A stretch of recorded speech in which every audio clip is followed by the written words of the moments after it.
गांव की मिट्टी में दबे हुए किस्से अक्सर भुला दिए जाते हैं, पर कुछ कहानियां ऐसी होती हैं जो लोगों के नसों में समा जाती हैं, जिन्हें भूलना मुश्किल होता है।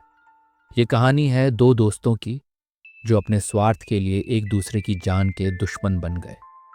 अमन और रवि बचपन से साथ थे।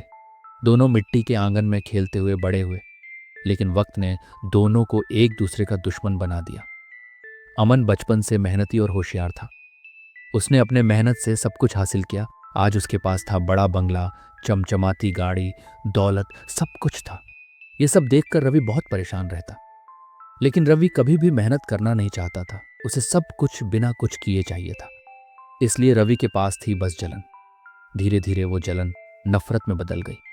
जलन इंसान को अंधेरे रास्तों पर ले जाती है। रवि के साथ भी कुछ ऐसा ही हुआ। और एक रात रवि पहुंचा गांव के किनारे, जहां टूटी झोपड़ी में बैठा था एक विकराल रूप धारण किए हुए एक बाबा। उसकी आंखें कोयले जैसी काली थी। वो रवि को देखकर मुस्कुराया, जैसे पहले से जानता हो कि रवि क्या चाहता है। बाबा धीमी और भारी आवाज में रवि से बोला, तुझे दौलत चाहिए, बंगला चाहिए, सब मिलेगा, मगर कीमत चुकानी होगी। हर अमावस को पूजा करनी होगी।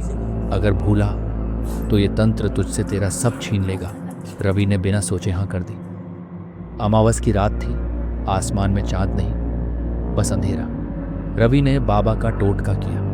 एक पेड़ के नीचे उसने एक विशाल चक्र बनाया, जिसमें अजीब सी आकृतियां बनी थी। जिसके बीचों बीच उसने अमन की तस्वीर, लोहे की कीलें, काला धागा रखा और कुछ अजीब शब्द जिनको सुनते ही आपकी रूह कांप उठे।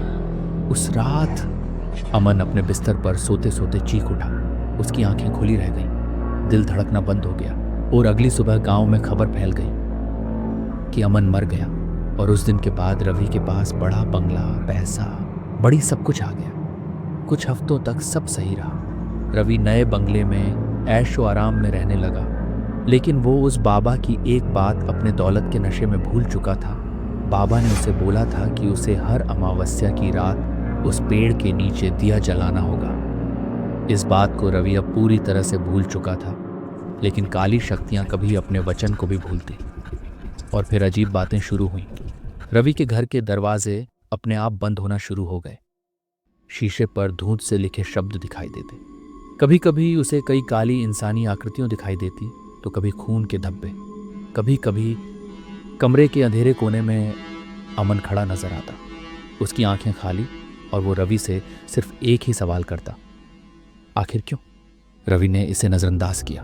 वो भूल चुका था कि बाबा ने उसे क्या बोला था। बाबा की चेतावनी अब मौत की आहट बन चुकी थी। अगली अमावस की वही काली रात आई और बंगले में सन्नाटा छा गया। अचानक बत्तियां झपकी, पूरा कमरा ठंडा हो गया। रवि आईने में खुद को देख रहा था, पर वो अकेला नहीं था। उसके पीछे अमन खड़ा था, जिसका चेहरा अंधेरे में साफ दिखाई नहीं दे रहा था, पर उसकी आंखें आग जैसी थी। तूने सौदा किया था, अब तेरी बारी है। रवि चीखते हुए दरवाजा खोलने भागा, पर सारे दरवाजे खुद बंद हो गए। आईनों में 100 से ज्यादा परछाइयां हंस रही थी। हर एक परछाई रवि से एक ही सवाल कर रही थी, आखिर क्यों? और फिर रवि की चीख दीवारों में समा गई। बंगले में फिर सन्नाटा छा गया। अगली सुबह गांव वाले कहते हैं रवि कहीं नहीं मिला, पर आज भी अमन के पुराने कमरे की खिड़की से 2 परछाइयां खड़ी दिखती हैं, दोनों इंतजार करते हुए अगली अमावस का।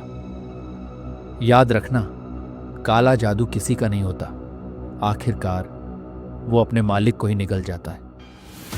हमारी ये वीडियो आपको कैसी लगी कमेंट कर ज़रूर बताएं। वीडियो को लाइक हमारे इस सफ़र को ऐसे बनाए रखे।